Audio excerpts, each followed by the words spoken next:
खबर बानसूर से है, जहां पूर्व मंत्री डॉक्टर रोहिताश शर्मा ने भाजपा कार्यकर्ताओं की बैठक ली। बानसूर की समस्याओं को लेकर चर्चा की। भाजपा में नोटिस देने का विवाद थमने का नाम नहीं ले रहा है। इसी के चलते पूर्व मंत्री डॉक्टर रोहिताश शर्मा ने बानसूर भाजपा कार्यालय पर प्रेस वार्ता की। पूर्व मंत्री डॉक्टर रोहिताश शर्मा ने पत्रकारों से बात करते हुए बताया कि सतीश पूनिया ने मुझे कमजोर व हारा हुआ समझकर नोटिस दिया है। उन्हें क्या पता कि उनके गले की फांस बन जाऊंगा। मुझे नोटिस देने का मतलब आज पूरे देश में आवाज उठी है और इनकी पोल खुली है, लेकिन मैं कमजोर नहीं था। मुझे अंडर एस्टिमेट करके नोटिस दिया है। वहीं पूर्व मंत्री ने कांग्रेस सरकार पर निशान साधते हुए कहा कि राजस्थान में जंगल राज चल रहा है।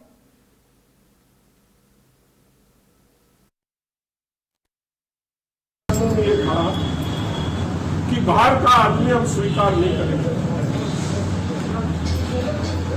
तो ये जब स्टेटमेंट आया तो मैंने स्टेटमेंट दिया तत्काल। उसके बाद मैंने बुला के कहे मेरे दिमाग से ठाकुर ने करवाया तो ठाकुर का भी नाम लेते ठाकुर का हम छोटे ठाकुर बन गए। हमको इतना तो जाने तुम चला लोगे कि राजस्थान और इन्होंने वसुंधरा किला मुहिम चला।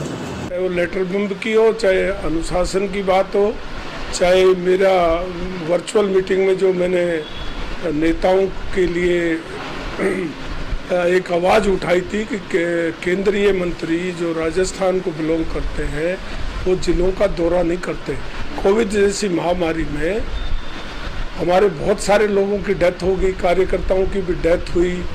कोई मेडिकल फैसिलिटीज़ का इंतजाम नहीं हुआ, कोई एम्बुलेंस का इंतजाम नहीं हुआ, कोई अस्पतालों में डॉक्टरों का इंतजाम नहीं हुआ, बेड नहीं हुई और कोई मतलब व्यवस्था नहीं थी। यहाँ ऐसी स्थिति में अलवर को सूना छोड़ दिया। हमने ये कहा था कि हमारे केंद्रीय मंत्री अगर आते तो जिला प्रशासन भी दबता। उधर कांग्रेस वाले जिला प्रशासन की मदद से भागदौड़ कर करके और इसमें लीड लेने की कोशिश कर रहे थे, जबकि वस्तु स्थिति ये थी कि हमारे बीजेपी के कार्यकर्ता घर घर गांव-गांव जा जा के लोगों की मदद कर रहे थे, लेकिन उनके साथ कोई बड़ा चेहरा नहीं होने के कारण उनकी बात दबी रहेगी। तो मेरे मन में एक रोष था कि नेताओं को आना चाहिए। प्रदेश अध्यक्ष भी नहीं आए 2 साल से, तो जब कोई नहीं आएगा तो कौन पूछेगा। आज हमारे भारतीय जनता पार्टी के कार्यकर्ता है, उनके कहने से तो थानेदार मोटरसाइकिल भी ना छोड़े। वो बेचारे क्या कर सकते हैं। वो सिवाय इसके उनकी जेब में जो भी पैसा है, कोई मास्क खरीद के दे रहा है, कोई दवाइयाँ दे रहा है, कोई सैनिटाइजर बांट रहा है, इसके अलावा हम कुछ ज़्यादा नहीं कर पाए। जबकि प्रदेश अध्यक्ष जी आते हैं तो पार्टी फंड से भी पैसा मिलता, केंद्रीय मंत्री आया तो राजकीय कोष से जो पैसा आया उसमें भी अलवर को पैसा मिलता, तो एक अलवर की बड़ी मदद हो जाती। और वर्चुअल मीटिंग पार्टी फोरम में, मैंने पार्टी फोरम से बाहर नहीं कहा, वर्चुअल मीटिंग में कहा। और मेरे कहने के बाद अब ये सारी की सारी बातें लीक हो गई। इसका मतलब लीक करने वाले तो यही लोग थे ना कि मैंने ये कहा। तो मैं जब बाहर आया तो प्रेस ने मुझसे पूछा कि आपने गाली गलौज किया, ये किया। मैंने कहा ऐसा नहीं किया, मैंने तो ये बात कही। जो मेरे से कोई क्वेश्चन करेगा तो बताऊंगा, लेकिन लीक पार्टी के ही तथाकथित जिले के नेताओं ने की, मैंने कोई लीक नहीं की। सच्ची बोल दे। आज सीधी सख्त बात है कि वसुंधरा का चेहरा ऐसा है जो पूरे प्रदेश में उसकी मान्यता है, पूरा प्रदेश उनको जानता है।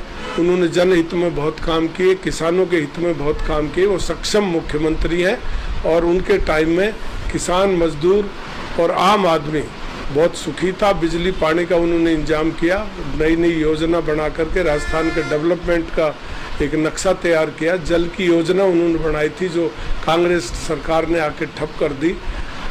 तो इस प्रकार चेहरा तो वसुंधरा जी का ही है। अब जो नेता हमारे बीच में, मैं पहले भी कहता था, आज भी कहता हूँ कि उनको राजस्थान में ना तो उनका इतना परिचय, ना